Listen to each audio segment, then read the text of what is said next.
Hello दोस्तों, हानिया study point में आपका बहुत बहुत स्वागत है।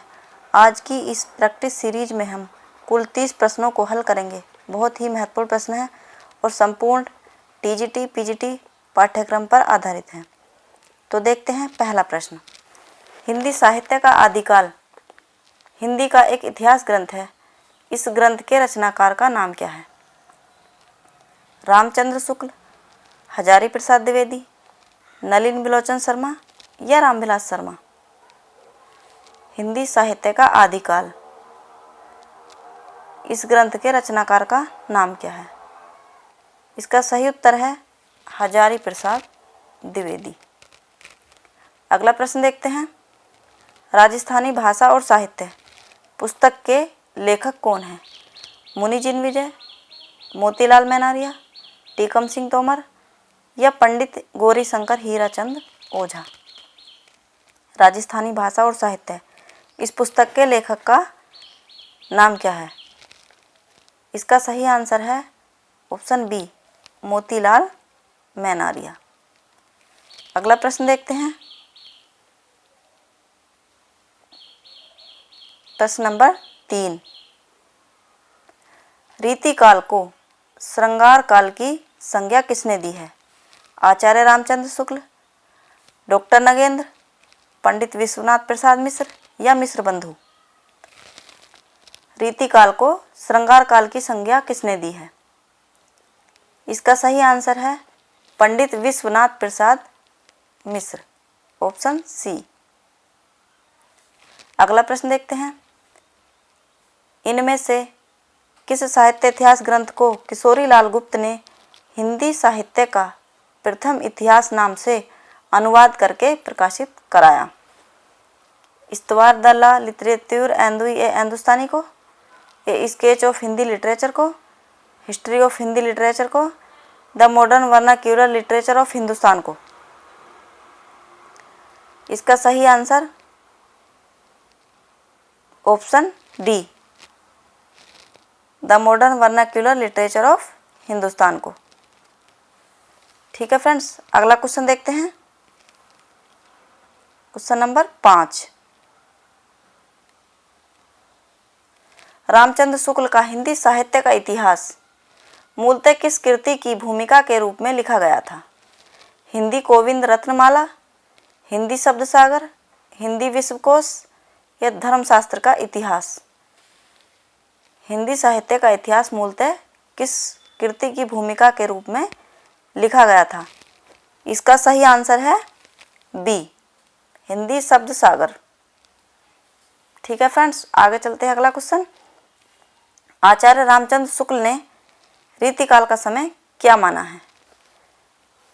1600 से 1800 विक्रमी, 1618 से 1800 विक्रमी, 1700 से 1900 विक्रमी, 1500 से 1750 विक्रमी या 1600 से 1850 विक्रमी।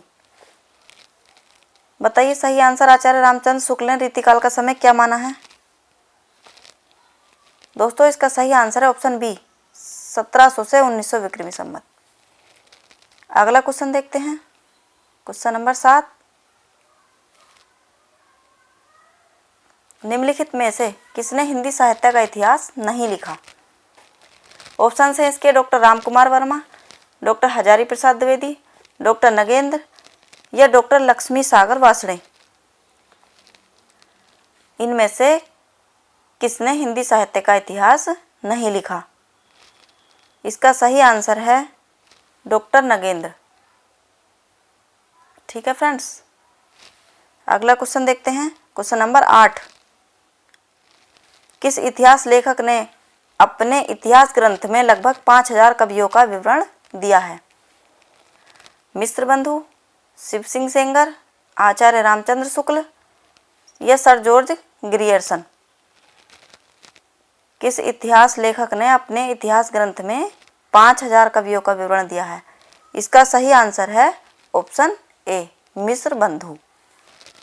आगे चलते हैं। अगला प्रश्न, प्रश्न नंबर 9। आचार्य रामचंद्र शुक्ल के इतिहास ग्रंथ में कालों के नामकरण का आधार क्या रहा है?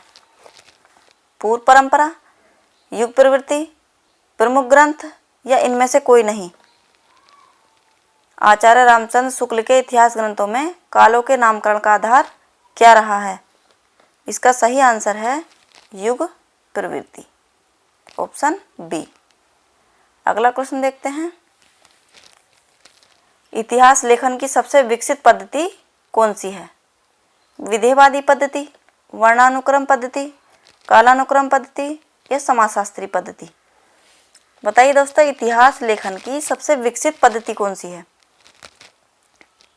इसका सही आंसर हो जाएगा विधेयवादी पद्धति, ऑप्शन ए। विधेयवादी पद्धति इतिहास लेखन की सबसे विकसित पद्धति है। अगला क्वेश्चन देखते हैं, प्रश्न नंबर 11। हिंदी साहित्य का इतिहास दर्शन ग्रंथ के लेखक कौन हैं? विजेंद्र स्नातक, doctor Nalin विलोचन Sharma, doctor Namvar Singh, doctor विनय मोहन। हिंदी साहित्य का इतिहास दर्शन ग्रंथ के लेखक कौन हैं? इसका सही आंसर है डॉक्टर नलिन विलोचन शर्मा।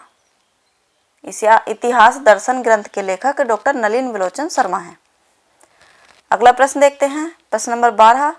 इनमें से किस विद्वान ने आदिकाल को सिद्ध सामंत काल कहा था? राम कुमार वर्मा, महावीर प्रसाद द्विवेदी, राहुल सांकृत्यायन या मिश्रबंधु? आदिकाल को सिद्ध सामंत काल किसने कहा था? इसका सही आंसर है राहुल सांकृत्यायन, ऑप्शन सी। आगे चलते हैं। अगला प्रश्न है प्रश्न 13। हिंदी साहित्य की भूमिका, भारतीय साहित्य की भूमिका के लेखक कौन हैं? ऑप्शन ए दूधनाथ सिंह, रामदरथ मिश्र, रामविलास शर्मा या उपरोक्त में से कोई नहीं। भारतीय साहित्य की भूमिका के लेखक कौन हैं? इसका सही आंसर है रामविलास शर्मा, ऑप्शन सी। आगे चलते हैं। अगला प्रश्न, हिंदी साहित्य के उत्तर मध्यकाल को कला काल नाम देने वाले विद्वान का नाम क्या है? मिश्रबंधु, रामशंकर शुक्ल रसाल, विश्वनाथ प्रसाद मिश्र, रामचंद्र शुक्ल। हिंदी साहित्य के उत्तर मध्यकाल को कला काल नाम देने वाले विद्वान का नाम क्या है? इसका सही आंसर है रामशंकर शुक्ल रसाल, ऑप्शन बी। आगे चलते हैं। अगला प्रश्न, हिंदी साहित्य को आदिकाल को आधार काल नाम किसने दिया है? प्रश्न नंबर 15। हिंदी साहित्य के आदिकाल को आधार काल नाम किसने दिया है? डॉक्टर रामस्वरूप चतुर्वेदी, डॉक्टर रमाशंकर शुक्ल रसाल, डॉक्टर मोहन अवस्थी, डॉक्टर बच्चन सिंह। आदिकाल को आधार काल नाम किसने दिया है? इसका सही आंसर है option C, doctor Mohan Awasthi. अगला प्रश्न देखते हैं, the modern vernacular literature of Hindustan के लेखक कौन हैं? George Grierson, Garcin de Tassy, Shiv Singh Sengar या Sukhdev Bihari Mishra? The modern vernacular literature of Hindustan के लेखक कौन हैं? इसका सही आंसर है ऑप्शन ए, जॉर्ज ग्रियर्सन। अगला प्रश्न देखते हैं, प्रश्न 17। हिंदी साहित्य का आलोचनात्मक इतिहास के लेखक कौन हैं? आचार्य रामचंद्र शुक्ल, आचार्य हजारी प्रसाद द्विवेदी, डॉक्टर राम कुमार वर्मा या डॉक्टर भागीरथ मिश्र? हिंदी साहित्य का आलोचनात्मक इतिहास, इस ग्रंथ के लेखक कौन हैं? इसका सही आंसर है फ्रेंड्स डॉक्टर राम कुमार वर्मा। आगे चलते हैं। अगला प्रश्न देखते हैं, प्रश्न 18। हिंदी साहित्य के इतिहास लेखन की परंपरा का सूत्रपात किसने किया था? Acharya Ramchandra Shukla, Garcin de Tassy, George Grierson, Shiv Singh Sengar. Hindi साहित्य के इतिहास लेखन की परंपरा का सूत्रपात किसने किया था? दोस्तों इसका सही आंसर है गारसा दत्तासी, ऑप्शन नंबर बी। आगे चलते हैं, अगला प्रश्न देखते हैं। हिंदी साहित्य के उत्तर मध्यकाल को अलंकृत काल कहने वाले विद्वान का नाम क्या है? मिश्र बंधु, रामचंद्र शुक्ल, विश्वनाथ प्रसाद मिश्र या डॉक्टर नगेंद्र। हिंदी साहित्य के उत्तर मध्यकाल को अलंकृत काल कहने वाले विद्वान का नाम क्या है? इसका सही आंसर है ऑप्शन ए, मिश्र बंधु। आगे चलते हैं दोस्तों, अगला प्रश्न है प्रश्न नंबर 20। डॉक्टर रामकुमार वर्मा ने हिंदी साहित्य के आदिकाल को किस नाम से संबोधित किया है? ऑप्शन ए, प्रारंभिक काल या संधि काल, आदिकाल, वीरकाल, सिद्ध सामंत काल, संधि काल एवं चारण काल। डॉक्टर रामकुमार वर्मा ने हिंदी साहित्य के आदिकाल को किस नाम से संबोधित किया है? इसका सही आंसर है फ्रेंड्स ऑप्शन डी, संधि काल एवं चारण काल। अगला प्रश्न है, हिंदी साहित्य के उत्तर मध्यकाल को रीतिकाल किस विद्वान ने कहा है? आचार्य रामचंद्र शुक्ल, मिश्र बंधु, पंडित विश्वनाथ प्रसाद मिश्र या शिव सिंह सेंगर। प्रश्न नंबर 21, हिंदी साहित्य के उत्तर मध्यकाल को रीतिकाल किस विद्वान ने कहा है? इसका सही आंसर है ऑप्शन ए, आचार्य रामचंद्र शुक्ल। आगे चलते हैं फ्रेंड्स, अगला क्वेश्चन देखते हैं।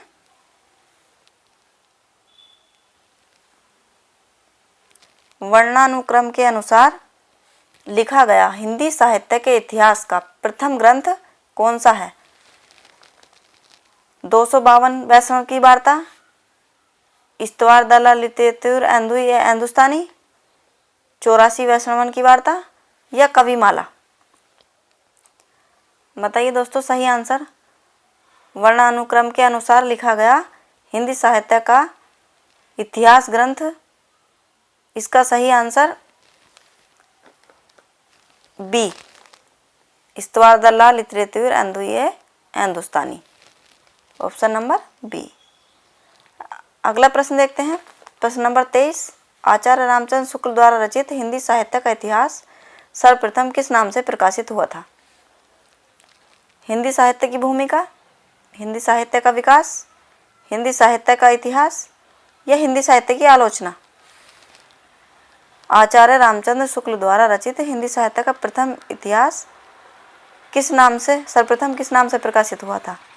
दोस्तों इसका सही आंसर है ऑप्शन बी, हिंदी साहित्य का विकास नाम से प्रकाशित हुआ था। अगला प्रश्न देखते हैं, प्रश्न नंबर 24। डॉक्टर गणपति चंद्र गुप्त के अनुसार हिंदी साहित्य के इतिहास का पुनर्लेखन किस दृष्टिकोण के अनुसार किया जाना चाहिए? पाश्चात्य इतिहास को आधार मानकर, पश्चिम के किसी सिद्धांत विशेष के आधार पर, स्वतंत्र तटस्थ एवं संतुलित दृष्टि से या किसी आदर्श का अनुसरण करके। बताइए दोस्तों इसका सही आंसर। इतिहास लेखन का पुनर्लेखन किस दृष्टिकोण से किया जाना चाहिए? दोस्तों इसका सही आंसर है पश्चिम के किसी सिद्धांत विशेष को इसका सही आंसर है सी, स्वतंत्र तटस्थ एवं संतुलित दृष्टि से। ध्यान दीजिएगा फ्रेंड्स, इसका सही आंसर सी है। अगला प्रश्न देखते हैं, प्रश्न नंबर 25। ऐतिहासिक कालक्रम के अनुसार निम्नलिखित में से कौन सा नामकरण गलत है? रीतिकाल, मध्यकाल, आदिकाल या संक्रांति काल। ऐतिहासिक कालक्रम के अनुसार कौन सा नामकरण गलत है? प्रश्न नंबर 25, इसका सही आंसर है ऑप्शन ए, रीतिकाल। अगला प्रश्न देखते हैं दोस्तों, प्रश्न नंबर 26। निम्नलिखित में से क्या हिंदी साहित्य इतिहास लेखन का आधार या स्रोत नहीं हो सकता? विभिन्न युगों की आंतरिक और बाह्य परिस्थितियों पर प्रकाश डालने वाली सामग्री, ऑप्शन बी रचनाओं का मौखिक उल्लेख, ऑप्शन सी शिलालेख, या ऑप्शन डी साहित्यकारों की प्रकाशित या अप्रकाशित रचनाएं। प्रश्न नंबर 26। दोस्तों इसका सही आंसर है ऑप्शन बी रचनाओं का मौखिक उल्लेख। अगला प्रश्न देखते हैं, प्रश्न नंबर 27। निम्नलिखित में से किस लेखक ने कालों की रचनाओं की विशेष प्रवृत्ति के अनुसार उनका नामकरण किया है? Option A doctor Ramkumar Verma, Shiv Singh Sengar, doctor Nagendra, या आचार्य रामचंद्र शुक्ल। प्रश्न नंबर 27। किस लेखक ने कालों की रचनाओं की विशेष प्रवृत्ति के अनुसार उनका नामकरण किया है? दोस्तों इसका सही आंसर है ऑप्शन डी आचार्य रामचंद्र शुक्ल। आगे बढ़ते हैं फ्रेंड्स, अगला प्रश्न देखते हैं। अगला प्रश्न है प्रश्न नंबर 28। निम्नलिखित में से कौन सी पुस्तक आचार्य हजारी प्रसाद द्विवेदी की नहीं है? हिंदी साहित्य का उद्भव व विकास, हिंदी साहित्य की आलोचना, हिंदी साहित्य की भूमिका, और हिंदी साहित्य का आदिकाल। दोस्तों आचार्य हजारी प्रसाद द्विवेदी की पुस्तक इनमें से कौन सी नहीं है? इसका सही आंसर है बी हिंदी साहित्य की आलोचना, ऑप्शन नंबर बी। आगे चलते हैं, अगला प्रश्न देखते हैं। आचार्य रामचंद्र शुक्ल के अनुसार आदिकाल का समय क्या है? संवत 1050 से 1350 विक्रमी, ऑप्शन बी है संवत 1075 से 1350 विक्रमी, ऑप्शन सी है संवत 1050 से 1375 विक्रमी, ऑप्शन डी है संवत 1000 से 1350 विक्रमी। आचार्य रामचंद्र शुक्ल के अनुसार आदिकाल का समय क्या है? इसका सही आंसर है ऑप्शन सी संवत 1050 से 1350 विक्रमी। आगे चलते हैं फ्रेंड्स, अगला क्वेश्चन देखते हैं। प्रश्न नंबर 30। ये लास्ट प्रश्न है, हमें कमेंट करके ज़रूर बताएं आपको कैसे लगे।